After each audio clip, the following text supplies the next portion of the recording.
Selamat siang pemirsa channel Bali di seluruh Indonesia. Hari ini wawancara khusus bersama dengan Menteri Agama Jenderal Purnawirawan Fahru Rozi. Selamat siang Pak Menteri.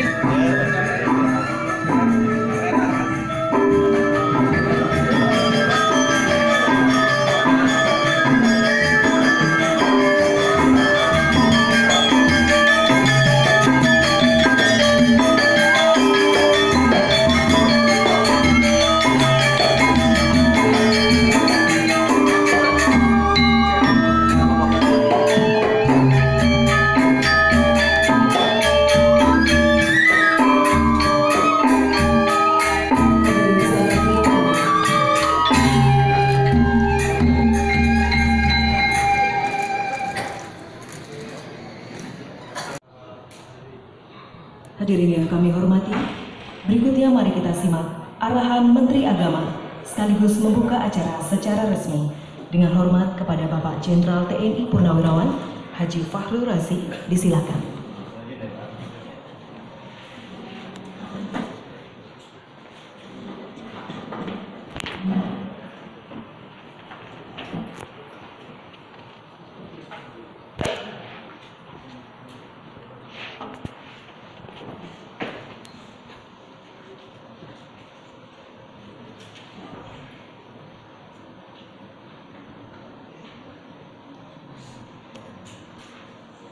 Om Swastiastu. Assalamualaikum warahmatullahi wabarakatuh. Selamat siang dan salam sejahtera untuk kita semua. Yang saya hormati Bapak Pelaksana Tugas Dirjen Dimas Katolik yang kebetulan hari ini ada di Bali, Bapak Dr. Aloma Sarumaha. Mungkin belum berdiri Pak supaya teman-teman semua.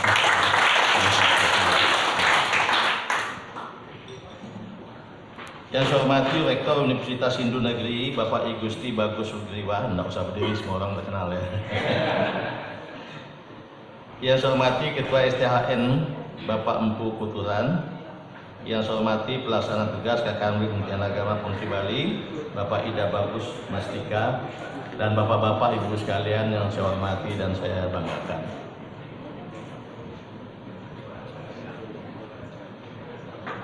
Tadi sambil nonton tarian yang begitu bagus, saya nulis-nulis sedikit sebuah pantun. Bukan bakul sembarang bakul, bakul diisi dengan jerami. Kita kumpul bukan sembarang kumpul, kumpul untuk bersilaturahmi.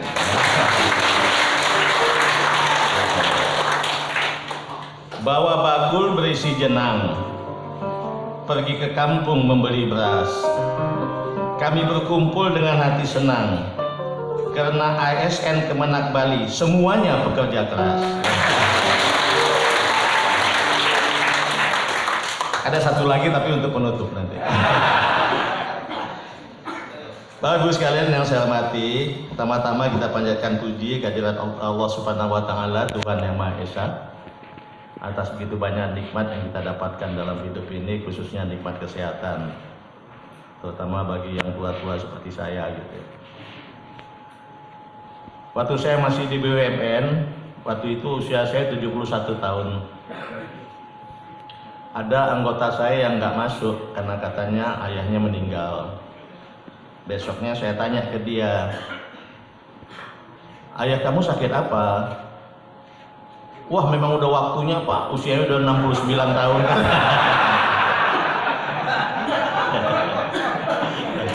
Padahal waktu itu saya udah 71. Tapi saya senang, paling nggak dia mengingatkan saya, Pak, harus lebih dekat ke Tuhan gitu ya.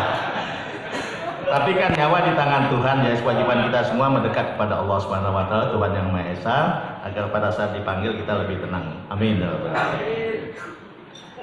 Saya ucapkan terima kasih kepada teman-teman semua atas kerja keras yang begitu bagus, kerja kompak yang begitu baik, sehingga di mata kami semua Kanwil Bali ini banyak menghasilkan prestasi yang pantas dibanggakan. Boleh kita Antara lain sebagaimana yang tadi disampaikan oleh Bapak Kakanwil, menjadi teladan juga bagi kanwil-kanwil lainnya. Kita tahu bersama ada 7 agenda Bapak Jokowi, tapi Kementerian Agama selalu menggarisbawahi pada 2 hal, yaitu tentang pembangunan sumber daya manusia yang berkualitas dan berdaya saing. Yang kedua adalah revolusi mental. Dan ini sebetulnya ya utamanya memang bidang Kementerian Agama. Membangun sumber daya manusia, membangun revolusi mental, memang bidangnya kita bersama. Dan itu harus kita laksanakan dengan sangat konsisten dan konsekuen. Dengan demikian, kewajiban kita adalah membangun iman dan takwa menurut ajaran agama kita masing-masing, tapi juga membangun kehidupan beragama yang sehat dan baik. Itulah yang kita lakukan selama ini, yang dilakukan Kementerian Agama, dan insya Allah maju cukup baik, dan mudah-mudahan ke depan akan semakin maju lagi. Ini yang perlu kita bangun, memang saya kira kita sependapat. Paling utama adalah good governance, tata kelola organisasi yang baik sesuai dengan aturan. Kalau tata kelola ini kita bangun dengan baik, insya Allah peluang-peluang untuk penyelewengan-penyelewengan nggak ada tuh.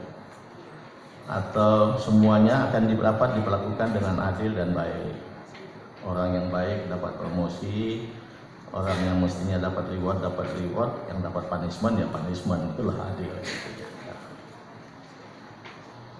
Selalu saya ajak kita bersama, dan saya kira kita semua sependapat sih. Mari kita selalu bekerja kepentingan organisasi dan masyarakat. Jangan pernah berpikir kepentingan pribadi. Kalau kepentingan pribadi, apalagi sudah ngomong tentang untung ruginya dari aspek keuangan, kita pasti salah langkah. Dan sebagaimana beliau sempat sampaikan tadi, Kak Will, kita bergerak di bidang agama kok. Sudah kalau kita lakukan penyelewengan di bidang, apalagi bidang keuangan, misalnya uang, ya bukan saja malu sama manusia, tapi juga ya Tuhan menghukum kita pasti berlipat ganda dibandingkan dengan orang lain yang bukan di bidang agama mainnya. Jauhi korupsi, pamrih, pemerasan. Kasus ini tidak banyak kalau dibandingkan dengan jumlah karyawannya atau ASN-nya Kementerian Agama yang hampir 240 ribuan orang. Kalau kasusnya Bang 10, 20, 30 kan kecil sekali gitu. Tapi cukup memalukan gitu ya. Cukup memalukan. Kita selalu berasumsi atau katakan ya sama dengan teman-teman pakai ini. ASN Kementerian Agama itu sama dengan orang pakai baju putih, sedikit aja noda kecil pasti kelihatan, dan itu sangat memalukan gitu. Kalau orang lain nodanya besar, ya masih lumayan lah, bukan orang Kementerian Agama. Kalau Kementerian Agama noda kecil saja udah jadi ngomongan luar biasa. Sehingga sebelum saya masuk dikatakan, wah Kementerian Agama itu tempatnya hancur-hancuran. Ternyata enggak. Dibandingkan dengan tempat lain kita jauh lebih baik. Dan nyatanya kita juga banyak sekali mendapat penghargaan luar biasa dari Ombudsman, dari BPK dan sebagainya. Tapi karena tadi itu kita pakai baju putih, noda kecil aja kelihatan sekali gitu ya. Korupsi kita sependapat, memang logam kita itu. Sehingga saya selalu mengunci begini, dan sudah saya lakukan berapa kali. Misalnya yang terakhir kita ada proyek pembangunan UIN, dananya 3,6 triliun, besar sekali itu. Setelah ada dilakukan lelang, tidak ada pemenangnya saya kumpulkan bersama-sama dengan semua eselon 1 yang ada di Kementerian Agama. Saya bilang begini, bapak-bapak memenangkan proyek ini karena bapak-bapak dinilai panitia lelang yang terbaik. Tidak ada sedikit pun jasanya Menteri Agama, jasanya Wamen, jasanya Sekden, dan jasanya orang semua di sini dalam memenangkan bapak. Karena itu Bapak tidak utang budi sedikit pun kepada saya, kepada Wamen dan sebagainya. Bapak hanya utang budi kepada anak bangsa dan negara. Boleh tepuk tangan. Karenanya saya tidak mau dengar ada Bapak memberikan balas budi dalam bentuk uang ataupun kepada saya, kepada Wamen atau kepada siapapun. Karena memang tidak ada utang budi Bapak kepada kami semua. Begitu juga asal mutasi personil. Saya kumpulkan yang mutasi atau yang promosi. Bapak-bapak, ibu-ibu mendapat promosi karena kami dalam organisasi menilai bapak-bapak yang paling tepat untuk duduk atau ibu-ibu yang paling tepat duduk di posisi itu. Tidak ada jasanya saya atau kepentingan hubungan pribadi saya dengan Bapak Ibu sehingga Bapak Ibu dipromosikan, dan tidak ada juga hubungannya wamen, kajian dan semuanya. Jadi Bapak-Bapak tidak berhutang budi sedikit pun pada kami dalam kaitan promosi Bapak. Asal Bapak Ibu tetap melakukan tugas baik, pasti insya Allah akan mendapat promosi dan posisi yang lebih baik lagi bagi kepentingan organisasi. Tapi harus kita akui dalam beberapa kasus cukup adalah, belakangan juga masih ada yang kasus-kasus pemerasan dalam tanda petik. Misalnya, Bapak, saya promosikan menjadi ini, mau nggak kasih sekian gitu. Atau ada yang sudah promosi masih terus menyetor sampai suatu saat dia bosan lapor ke kita atau ke Irjen, Pak, saya terus-terusan jadi pemerasan. Pemerasan siapa? Pemerasan Pak Anu, Pak. Dianggap dulu saya malah pada posisi ini kena jasanya dia. Oh, kamu yang bodoh, saya bilang. Mau diperas begitu. Itu kalau masuk polisi, masuk akabri dulu ya waktu saya. Ada orang-orang seperti itu.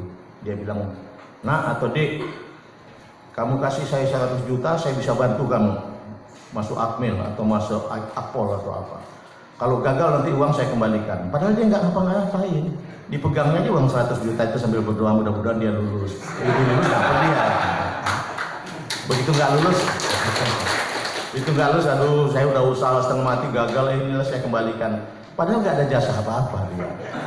Jadi kita juga jangan mau jadi bodoh seperti itu. Dan juga jangan kita ikut-ikut melakukan seperti itu. Selamat pagi pemirsa channel Bali di seluruh Indonesia. Pagi hari ini adalah detik-detik menanti pelantikan dan deklarasi pengurus DPD Pejuang Bravo 5 Provinsi Bali periode 2020-2025. Langsung dari Wantilan DPRD Provinsi Bali, Kamis 12 Maret 2020. Acara pagi ini rencananya akan dihadiri langsung oleh Jenderal TNI Purnawirawan Luhut Panjaitan, Dewan Pembina DPP Pejuang Bravo 5, Jenderal TNI Purnawirawan Fahrul Razi, Ketua Umum DPP Pejuang Bravo 5, serta Ketua DPD Pejuang Bravo 5 Bali, Iputu Putra Jaya Wardana, dan Sekretaris Eka Setiawan, Sekretaris DPD Pejuang Bravo 5 Bali. Reporter Channel Bali mengabarkan langsung dari Wantilan DPRD Bali,